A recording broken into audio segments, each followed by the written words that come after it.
Hear the words of the modern day prophets.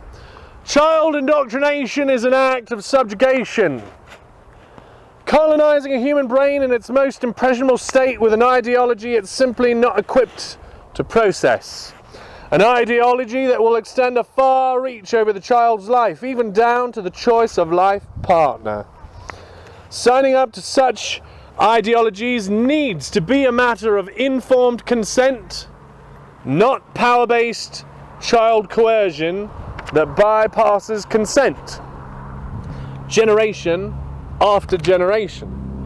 We wouldn't abide it in politics, we shouldn't abide it in religion. We need to put an end to this inexcusable practice of grooming minds. One of the things that we can give our kids someday, soon, hopefully, is a world where they can feel free from indoctrination into religion. This indoctrination happens all over the world. It is ubiquitous and it's universal. It's just everywhere. We believe that a child is the religion of the parent. And that's just nonsense. Because there's so many religions out there that a child can't choose. And it's often presented as a choice. It was presented to me as a choice. When I was 8 years old, I was told that I can choose to get baptized, or I can choose to not get baptized. I mean, all my friends are going to get baptized, and it would be weird for me not to, and I was never told any stories of any good kids that chose not to be baptized. And my parents still felt like they were giving me the choice. That's the thing is, the system perpetuates itself. Okay, once we build a system as humans, and we put certain things in it, it becomes as close to alive as an idea can become. And then it perpetuates itself, generation to generation. Especially if we give it certain tools, like the ability to indoctrinate the next generation. So if we all, just as a mind experiment, if we all got together and we said, you know what? The Easter bunny, that doesn't really make much sense. I'm not sure why the bunny hides eggs. Those are two completely different animals. Bunnies don't have eggs. And why the fuck would the bunny be hiding the chicken's eggs? Like, what's going on with the chickens and the rabbits? Like, is there an ancient feud that they're dealing with? So if we all got together and we decided, oh shit, it's nonsense. It's all made up bullshit and nonsense. Let's make up our own. And then we did. We iterated that idea. We came up with a new idea, and then we rolled it out one year. We spent a lot of time and advertisement money doing it. Then the next year, that would be what we did. It wouldn't be any more or less ridiculous than the rabbit and the eggs, because everything we do is ridiculous. It's not going to be more or less ridiculous, but it will be ours. Instead of letting that system drive us and tell us what to do, instead of it deciding what we indoctrinate into our kids, why don't we let our kids decide what they believe? Why don't we ask our kids to wait to make their decisions until they're an adult? Because if there is a real religion, if there is a true religion, if there is a true God who's talking to us, then he's also given us the tools to discern it. And he would not need youthful coercion to keep people in his church, would he? He wouldn't need the tools of the liar. He wouldn't need them. And in fact, he would eschew them. He wouldn't want to look like evil. He would despise even the appearance of evil. He wouldn't want his church to behave like all the other evil churches.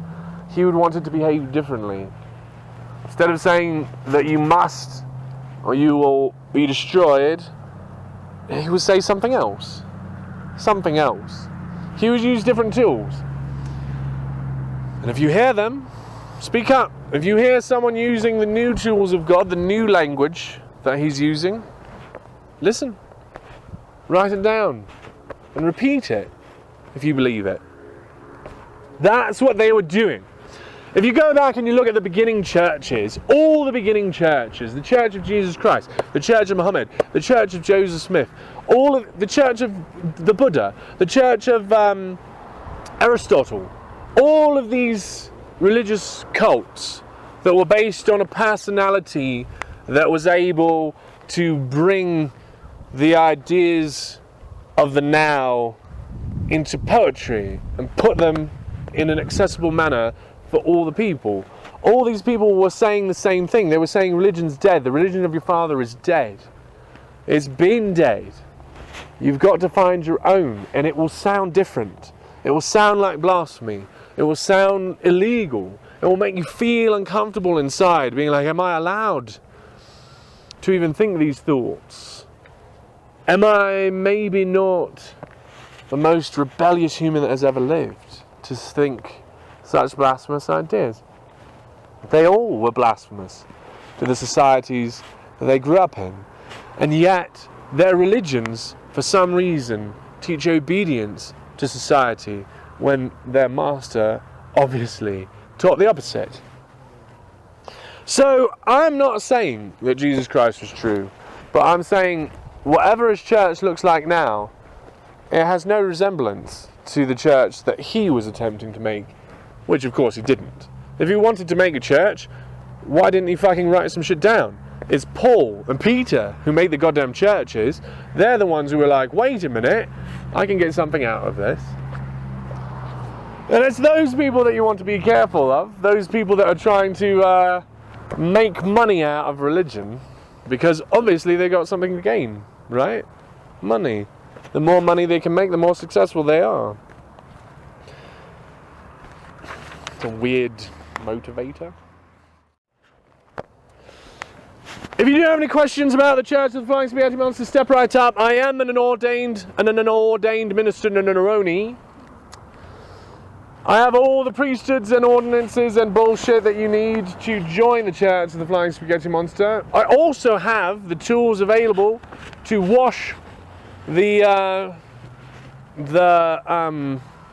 cult and old and ancient pagan gods that you might have programmed into your head, slid into your head while you were a child, programmed and indoctrinated into your head week after week by people that would really just wanted a babysitter, you know?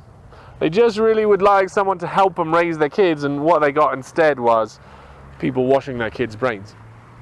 Anyway, we don't want that for our kids. We don't want to wash our kids' brains. We want to empower our kids, we want to educate our kids, and we want to enable our kids to make the decisions that will help them get out of this real world the things that they want and need. And there's no reason whatsoever to put a layer of mythology over your kids' eyes so that they can cope with this real world, okay? We all build our own mythologies. We don't need to impose our mythologies on someone else. The mythology that we have in our head that helps us cope with this reality needs to be our own. Otherwise, it's not going to work, okay? There's not one true way. There's not one true Christ, because every Christ is different. Every Christ is the reflection of the person who believes in him. And so when you're talking to somebody about their Jesus, when you're talking to somebody about their God, remember, you're not talking about a third party, because you're not. They worship themselves, like every human's done. I'll admit it, I worship myself. I try to clean it up. I try to make it as little as possible. I try to worship other things as well, like my family, and my wife and my children, and beautiful things like that, the love of truth, you know, other things that are worth worshipping. But I also worship myself. It's all right. We all do it. And your parents are doing it. Go listen to them talk about their God. And they're not. They're talking about themselves. They don't believe in God. They believe in what they projected up there. They believed in the reflection of themselves that they wish they could be. And it's flawed. It's flawed because they were indoctrinated when they were children as well. There are certain things in their mind that they think are true and that they have to do. And they're just false. They're just false. This idea of tough love, it's not. It's not love. It's dealing with a problem. Now, it's not love, it's something else. It's chastisement. It's allowed. It's all right. It can be a kindness. It can be the thing that is necessary. But love, it's not tough. It's not. It's not painful. It's painful to do. That's why. It's not painful to be loved. It's painful to love. It hurts. So we want to do it. We're programmed to do it. We've got this coupling fucking thing inside of us, instinct, that we want to couple. We want to find a safe place to make little tiny humans, and we want to keep them safe from the rain and thunder until they're old enough to go find somebody else. That's instinctual, and it's not evil, is it? There's nothing evil about that shit I said. It's all natural and instinctual, and it was given to us by God before we could even speak. A lot of people say that marriage is given to us by God, and it's provably not. Fucking penguins get married. They don't read the fucking Bible. They don't give a shit. Humans get married without reading the Bible. Without God telling them that they should, we do it. So God's trying to co-opt the good things that we would do without him. He's trying to say that even the people that don't believe him, even the people that don't believe in Jesus Christ, they've got a little bit of the Spirit of Christ in their heart. Well, I don't. I have rejected Christ. I've rejected that part of him that lived in my heart. And I still love good things. I still love society. I still want to be good to my family. I still want this place to be better next year. I want all these people to be happy. In spite of Christ. He's not telling me to do it. He's telling me to do a lot of other things. He's trying to co-opt those good feelings that I would have anyway and claim them as his own. Claim that he put them in me, but I can prove that he didn't. I can prove that it's got nothing whatsoever to do with him. Because I hate him. I hate Christ, and I want to fuck his skull. See? You can't say that about Christ and then him help you out. I have put myself in the Antichrist position. I can't love according to the definition. But I do.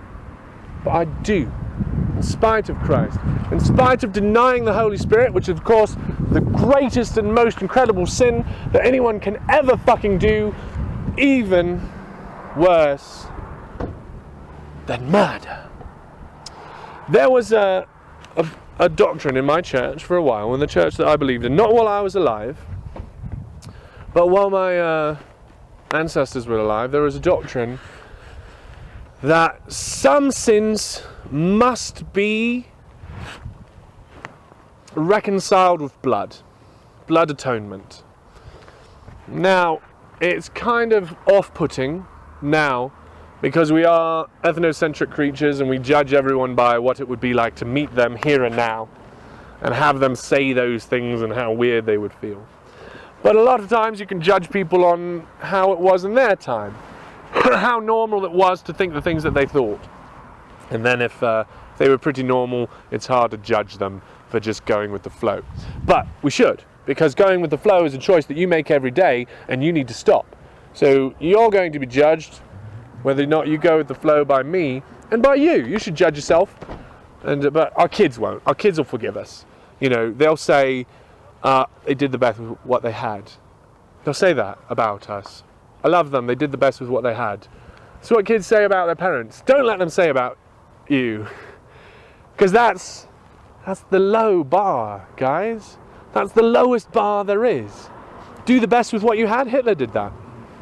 Hitler did the best with what he had. Don't do it. Don't do the best with what you have. Do better than what you have. Do better than everybody else is doing.